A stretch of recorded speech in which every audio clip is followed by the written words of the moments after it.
안녕하세요. 예사로운 IT입니다. 얼마 전 인텔 11세대 데스크탑 CPU 로켓레이크 발표 이후 인텔 프로세서에 대한 관심은 10나노 슈퍼핀 공정을 사용할 12세대 엘더레이크 S로 향해 있습니다. 12세대 엘더레이크의 새로운 엔지니어링 샘플에 관련되어 유출된 소식을 간략하게 살펴보는 시간을 가져보도록 하겠습니다.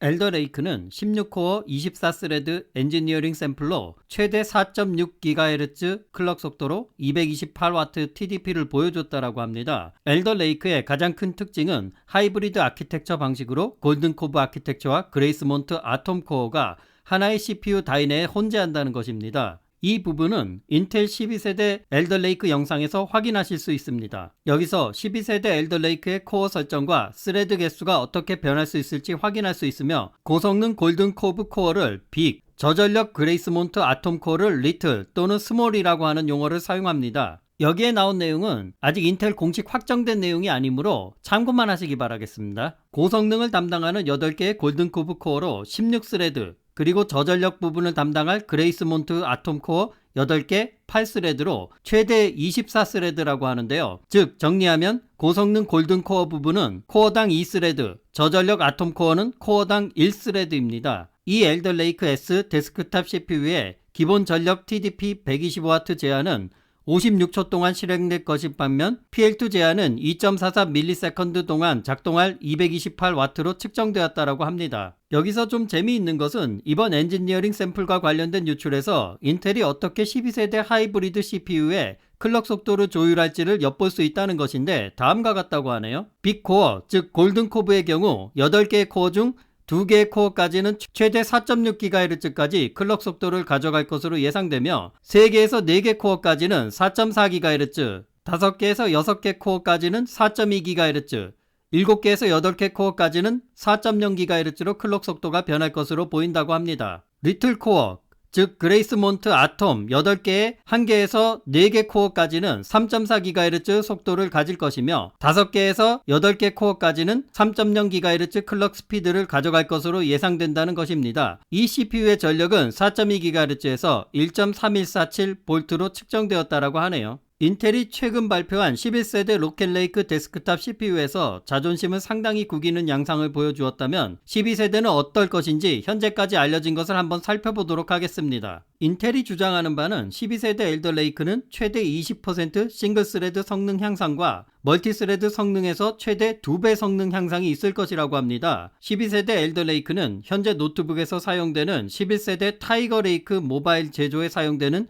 10나노 슈퍼핀 공정 버전보다 더 최적화되어 새롭게 향상된 10나노 슈퍼핀 공정을 사용할 첫 번째 CPU가 될 것이라고 합니다. 그런데 여기서 한 가지 좀 신경 쓰이는 부분이 도대체 싱글스레드 성능 최대 20% 상승이라는 것이 어떤 CPU와의 비교를 한 것이냐 하는 것인데 분명하게 명시되어 있지는 않지만 최근 루머에 따르면 12세대 엘더레이크 CPU는 11세대 노트북용 CPU 타이거레이크의 윌로우 커브와 비교한 것이 아닐까 생각된다고 합니다. 어디까지나 루머입니다. 아직 비교 대상은 모르고요. 자, 12세대 엘더레이크를 요약해보자면 빅코어에 해당하는 골든커브 코어 아키텍처는 첫 번째 싱글스레드 성능 향상, 비교 대상은 명확치 않다라고 했습니다. 그 다음에 향상된 인공지능 성능, 향상된 네트워크 5G 성능, 향상된 보안 기능이라고 합니다. 리틀 코어에 해당하는 그레이스몬트 아톰 아키텍처는 싱글스레드 성능 향상, 향상된 클럭 속도, 그리고 향상된 벡터 처리 성능이라고 합니다. 빅코어와 리틀코어를 과연 어떻게 잘 활용하여 성능과 소비 전력, 발열을 잘 조율할지 중요한 사항인데 새로운 기능으로 이를 대처할 것으로 보여지는 대목이 있습니다. 바로 코어를 위한 몇몇 새로운 기능들이 포함될 것으로 보이며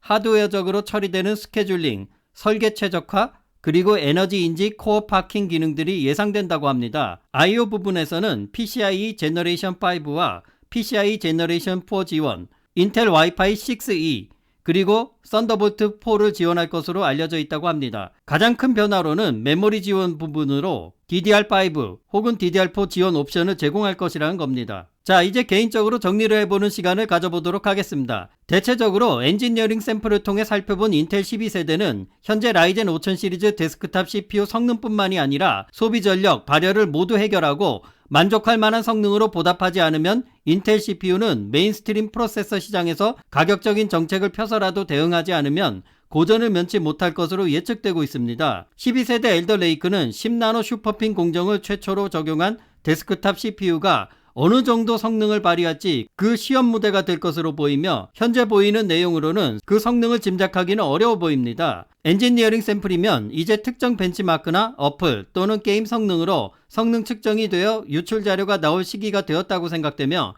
인텔 11세대에 실망하신 분들은 한번 기대해 보셔도 될 것 같다고 생각됩니다. 오늘 준비된 소식은 여기까지이고 끝까지 시청해 주셔서 감사합니다.